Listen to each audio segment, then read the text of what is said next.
بيسعدني برنامج حكايه مكان الحقيقه هذا الاسبوع ان انا التقي مع الشاعره السكندريه الجميله وعضو اتحاد كتاب مصر الاستاذه ماجده قناوي. ماجده ازيك عامله ايه؟ اهلا بيك استاذ عبد الله. منوره. نورك والله، نور اسكندريه الجميله. بص البحر ورانا ده لوحده ده يعني محفز على الابداع، يعني حدوته. اسكندريه حبيبتنا، اسكندريه عروسه على البحر تتمايل، شابك في طوبها الموج وفي رمشها حاير، ومين يا موج البحر يقدر يعافر فيك وانت اللي موجك قوي خلى العدل مايل. يا سيدي يا سيدي. بدايه قويه يا جماعه، احنا قدام شاعره يعني. ماجده، يعني فكره برنامجنا حكايه مكان ان احنا عايزين نقول للناس كلها ان الاماكن يا جماعه دي حواديت وحكايات وعادات وتقاليد وقيم، مش مجرد اماكن رحنا وجينا وسكننا فيها بس. بالظبط، اسكندريه كلها من شرقها لغربها فيها اماكن متعدده جدا وفيها ذكريات حلوه جدا، سواء مثلا انا كماجده منطقه الرمل قضيت طفولتي مسكن والدتي هناك، منطقه كلها حيويه والنخوه والرجوله والمناطق اللي تحس فيها كده بنت البلد اللي خايفين عليها فين الرمل تحديدا عشان خاطر الساده المشاهدين اللي هم خارج اسكندريه عايزين يعرفوا نقصد ايه بالرمل. يعني مثلا تمثل بالمنطقه الرمل من سيدي جابر لحد اسم المنتزه. المنطقه دي من سيدي جابر لحد اسم المنتزه. فالمنطقه دي طبعا ماسكه من البحر انت مولوده من سيدي جابر لحد المنتزه ولا؟ انا مولوده في شوتس. طب خلينا ناخدها واحده مدرستي في شوتس، مدرسه احمد عباس، برضو ليها ذكريات جميله مع استاذي محمد معوض صديقي لحد الان، والسكن كان في شوتس برضو. فالمنطقه دي ومحطه الترام بقى والاماكن دي فتحس ان هي عشق يعني. شوتس كمان يا استاذه ماجده يعني فيها السمت اللي هو اعتقد يعني ازعم يعني ان تقريبا الناس كلها عارفين بعضها على الاقل في الفتره اللي بيتكلم عنها وقت ما اتولدت ماجده يعني. ده بالظبط، ده حقيقه يعني. احنا مثلا في بيتنا الجيران عارفين بعضهم والقرايب على طول بيودوا بعض، صله الرحم مستمره. الناس هناك مش محتاجه حد يقول لها زوريني ولا اسالي عليا، اللي بيتعب جواه نفسه من نفسه يعني. المناطق الشعبيه ديت بتكون مناطق بيتوتيه، تحس ان البيوت كلها حابين بعض او مقربين لبعض. لكن في اماكن تانية مثلا في اسكندريه بيبقى زي الفلل وكل اسره ليها يعني جزر منعزله. مش جزر منعزله بس بتكون مثلا ايه ليهم حته ايه خصوصيات. ما هو ده اللي مدي لهم يعني مش فيش الحميميه بتاعت المناطق الشوتس. بقى عندنا خصوصيات حتى في العماره الواحده، حتى لو عيله واحده، حتى لو عيله دلوقتي يعني زمان غير دلوقتي. زمان كان في بيت العيله وكله عارف بعضه، وبيت العيله ده مع بيت عيله تاني كله مندمج مع بعضه، المكان كله اسره واحده. دلوقتي البيت بيكون اسره واحده وعيله واحده بس متفرقين، بس مش مع بعض. مش ده مع حتى بعض. ممكن تلاقي جوه الشقه نفسها مش مع بعض، كل واحد مع الموبايل بتاعه كل يعني. واحد مع الموبايل بتاعه بقى في دنيته تانية، عامل لنفسه صفحة وعامل لنفسه كون تاني. بس أنا في بيتي يعني بحاول أعمل حدود ما يبقاش على طول يعني. مش على طول يعني، لازم نقعد مع بعض عشان مبقاش في غربه يعني. شوتس زي ما حضرتك قلتي منطقه الكل عارف بعضها، العادات والتقاليد، واعتقد كمان كانت في مناسبات بتجمع الناس يا ماجده، مثلا دخول رمضان، الاعياد. دخول رمضان ده حدوته تاني يعني. انا كان في قصيده لماما بس مش فاكراها قوي بقى، بوصف بقى قرص الكنافه بالليل من ايد ست الحبايب واللاب مع الطبليه والحاجات ديت يعني الجميله بتاعت لمه صغيره بس فيها ذكرى، وفيها ذكرى جميله. وان انت اللي تعمله اللي في بيت جارك في بيتك، واللي في بيتك في بيت جارك. الطبق الدوار ده، الطبق الدوار والحاجات الجميله ديت.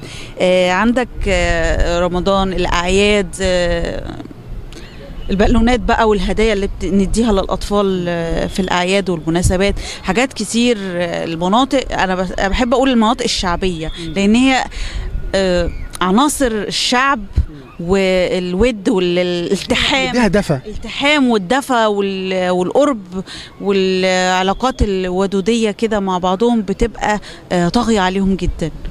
ماجده الرومانسيه الرقيقه الهاديه دي ما يمنعش في الطفوله كنا اشقيه ولا ايه؟ انا بنت بلد قوي على فكره. انا بنت بلد يا ابني، مش بنت زوات.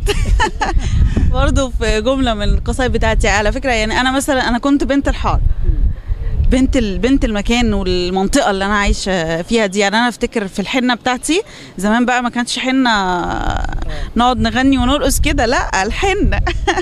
الحنه بتاعتي اتعمل في طقوس كده بتاع مزاج. احكي لي عارف الصينيه النحاس الكبيره دي؟ بشوفها في الافلام. دي بقى انا عملت الحنه بتاعتي فيها على التراث بتاع زمان دوت. عملت الحنه وحطيت فيها الشمع وزوقتها بالشمعدانات العروسه وحبايب العروسه. لا مش عروسه، هو دي زفه بقى، زفه شباب اتاخدت من اول المنطقه عندنا في شوتس، لفت المنطقه كلها. الله حلو والله الجو ده. لا مش اي حنه بقى، الجو بتاع الزفه الاسكندراني ده وبتاع. طبعا لا يا مرسي والجو ده. بس انا كان نفسي الف معاهم بس ممنوع اقف في البلكونه بس. وكانت عارفه ابن حميد، ما اعرفش اللي هو كان في مشهور في بحري، اللي هو كان بيرقص بالسكاكين ده، وكان طالع في فريق مع فريد شوقي في لقطه. فالجو الاسكندراني ده كان جو ممتع وفي حياه غير الدي جي والحاجات السريعه التكاوي دي. على نظام زمان. متربيه على نظام زمان كل شارع عارف ان ماجده الاسبوع ده الفرح بتاعها، يمكن قبلها باسبوعين كمان. طبعا. فالدنيا بقى كلها كل يوم بنجهز، صح؟ المنطقه كلها عندها الفرح، مش انا بس.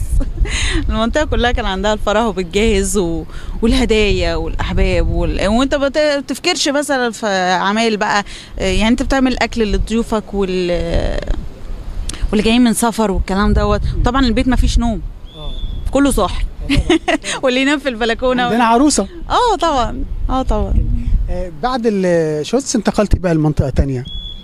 انا غبريال مصطفى كامل يعني، ما بعدتش كتير، برضو منطقه الرمل. يعني عشت مصطفى كامل. في سمات مشتركه يعني تقريبا الطبع واحد؟ لا اختلفت؟ يعني انا كنت في شوتس داخلي، ما كنتش مثلا على شارع عمومي، فكان في اكتر ود اكتر. على شارع بعض مصطفى أكتر. كامل، لا على شارع مصطفى كامل انت قاعد في شقتك، يعني ما فيش حد بيقف بقى يكلم حد او يقف مثلا يصبح على حد.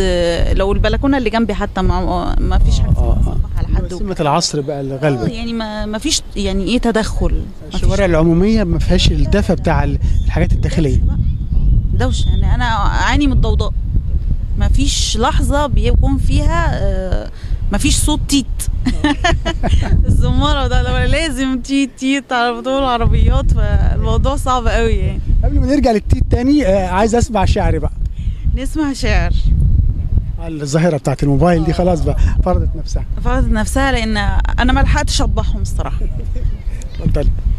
من مكان لمكان يا اسكندريه محيراني، عروسه جنيه وبجمال شطك مجنناني، من ابو قير لبحري ونص البلد انا قلبي فيكي اتجلد، وفي عشق جنابك يا حلوه دايما مسهراني. ناس كتير جولك ولا عرفوا يبعدوا عنك. المرسي ابو العباس عاشق تراب ارضك، وكمان ابو الدرداء موصوف له قال ضربك، وسيدي بشر الصوفي من اسمه انا عارفاه، ومحمد الشاطبي وسيدي جابر كمان علماء من الاندلس. عندك كمان دانيال، ما تقولش ده قبطي، ده الشيخ محمد دانيال الموصلي بمذهبه الشافعي، درس اصول الدين وفي علمه كان فتوحات. ناس كتير جولك ولا قدروا يبعدوا عنك، عايزاني قولي ازاي ما عشقش في ترابك يا اسكندريه يا محيراني في جنابك.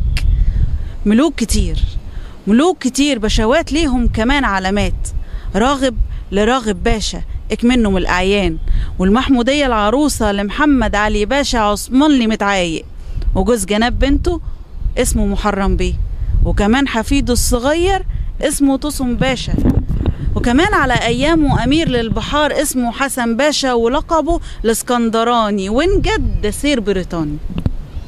فيكتوريا ملكة عظيمة سموا عليها كمان كلية عندنا. بروزو ده عالم فنن كتاب الجريمة، ولوران خواجة وقصر ومدرسة للبنات. زيزينيا تاجر إيطالي للقطن وخلافه، بوكلا وشوتس فليمنج ستانلي أعضاء ومؤسسين لمجلس ترام الرمل والمجلس البلدي. والمجلس البلدي كان منه عم جليم، واحد يوناني أصيل، وكمان معاه بكوس صبصار برص للقطن. أما الخواجة جاك أقصد أنا جاناكليس، صاحب مزارع عنب وجنابه من السلاطين في مصانع التقطير، سبباشا أول مدير مصري على شركة يملكها واحد خديوي بلدي ومش عارف أملك زمام أرضها، ينفع كده يعني؟ أما بقى الأقباط مترهبنين فيكي. أبو قير معاه كرموز، أقصد أنا كرموز. وكتير مناطق فيكي سموها بالأفعال. كوم الشقافة ده كان بقايا من الفخار، وكوم الدكة قوم أصلهم نوبي. أما بقى الأزاريطة أنا أصري لازاريتا، في المعنى كان الرمل والصحراء. باب شرق كان بوابة من شرق اسكندرية، والحضرة كانت ترعى ردمها يوسف سموحة أيام سعيد باشا علشان يمر القطر. الكامب ده معسكر وشزار ده كان قيصر، وسان ده كان فندق أقاموه مكان معركة بين روسيا والأتراك. سوتر ده كان منقذ وهو بطليموس، والسلسلة حاجز يمنع عبور الناس. منشية يعني ميدان، مركز للدولة، منشية يعني ميدان ومركز الدولة. والمكس يعني مكوس وضرايب الوافدين من بره حبيبتنا. أما الدخيلة ده مدخل قديم لعروستنا. وعوائد المحصول سموا عليها العوايد. طب فين جمال زيها؟ تايه أنا في حسنها، يا اسكندرية يا سحر مبدور على الرملة. جميل. ماجدة يا جماعه عملت لنا بانوراما كده، مفيش مكان في اسكندريه سابته الحقيقه، كتر خيرها يعني ودتنا وجابتنا الحقيقه. اسكندريه جميله فعلا، ممتعه. اسكندريه كلها يعني ما فيش مكان ما تسماش بناء على هدف او شخص او وقعه او سبب تاريخي يعني. بالظبط، سبب تاريخي. فانا حبيت ان انا اجمعها بحاجه سلسه كده لذيذ والله للناس.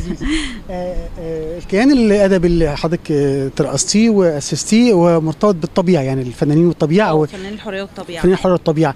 كنت بتروحي برضو اماكن في اسكندريه، يعني انتوا عملتوا فعاليات، رحتوا رحلات، رحت في المنتزه، شفتوا مكان، رحت في اكتر مكان. من 2013 ابتديت الفكره ديت ان انا اخرج بالمبدعين بره اصول الثقافه وبره الغرف المغلقه، عشان اخرج للجمهور الحقيقي، الناس تسمعنا. فخرجت اول رحله كانت في المنتزه، أول رحلة كانت في القلعة، وبعدها لمنتزه، وسافرت القاهرة حديقة الأزهر، وبعد كده دخلت بقى معرض اسكندرية للكتاب. كل سنة مرة في اسكندرية ومرة في القاهرة. جميل.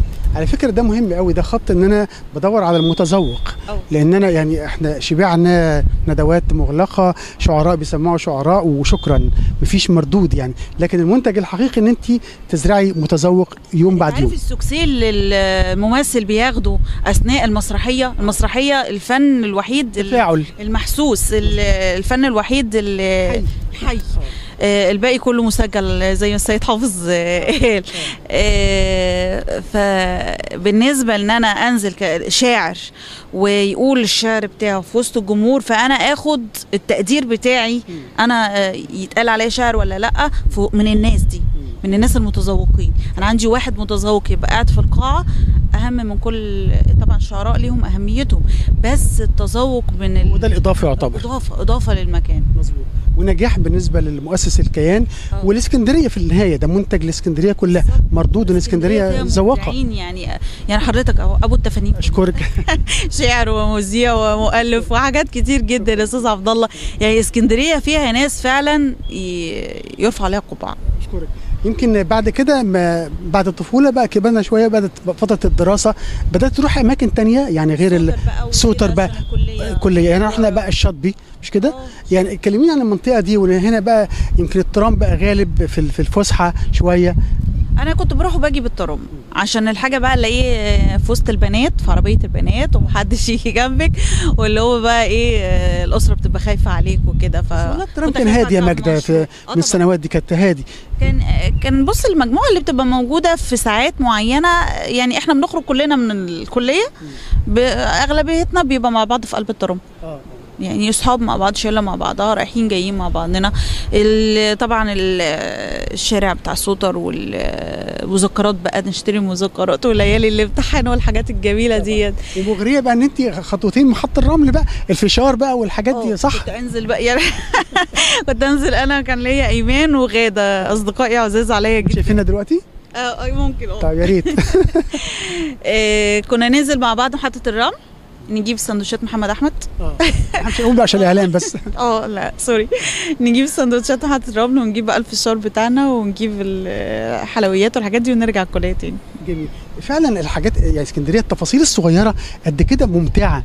يعني يمكن الجيل الحالي السجاده انسحبت من تحت رجلين محطه الرمل والمنشيه، وبقى يروح المناطق مثلا ناحيه سموحه والحاجات دي يعني. لكن انا بعتقد ان محطه الرمل برضو ليها مزاج خاص بقى، ونوادي كمان. يعني زمان النوادي لا، النوادي الاجتماعيه زمان كانت مثلا انت والاسره بتروح. دلوقتي الشاب ممكن يصحى الصبح يقول لك انا رايح النادي، انا رايح الجيم، فهو عامل خط كده مع نفسه بعيد عن الاسره بتاعته، حابب ان هو يعيش كده. احنا اوقات بنسرقه على النظام القديم، بس بيبقى صعب قوي لان احنا ربناهم على التكنولوجيا. الطفل عنده 3 سنين بيبقى ماسك كتاب، يعني انا مثلا ابني عنده 3 سنين بيمسك كتاب، بس انا بحاول اقنن الموضوع ان انا احط له برامج تعليميه. اسمه ايه يا حبيبي الصغير ده؟ يوسف. جميل. 3 سنين وبيمسك كتاب. والله انتظريه بقى، ده هينطلق بعد كده، بيعلمني حاجات انا ما بعرفهاش.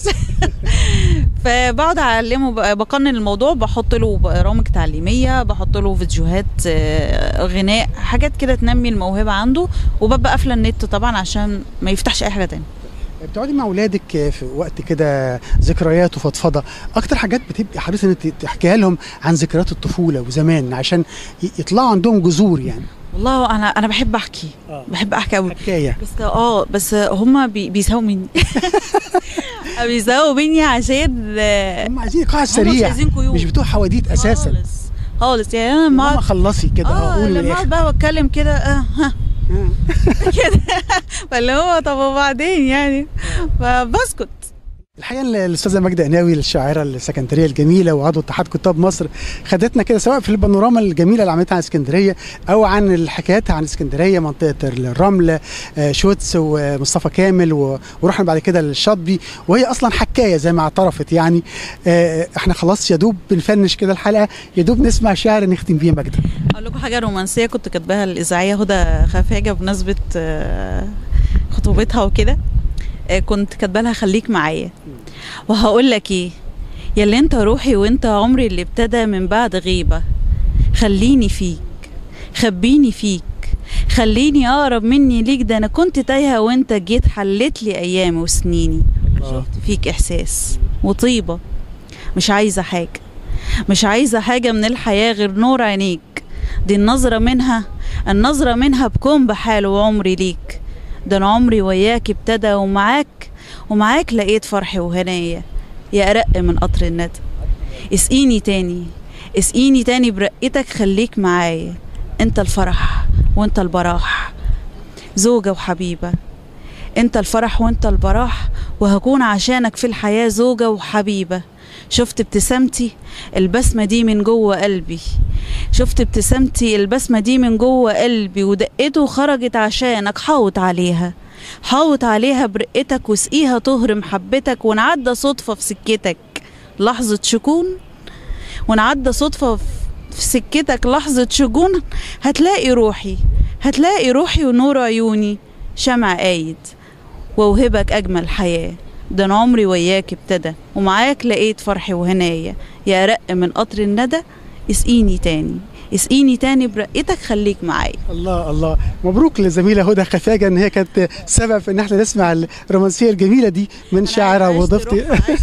الله عليكي، اشكرك ماجدة قناوي، ودايما ناجحه ومتالقه. شكرا استاذ عبد الله، ودايما كده هو اسكندريه متالقه بمبدعيها.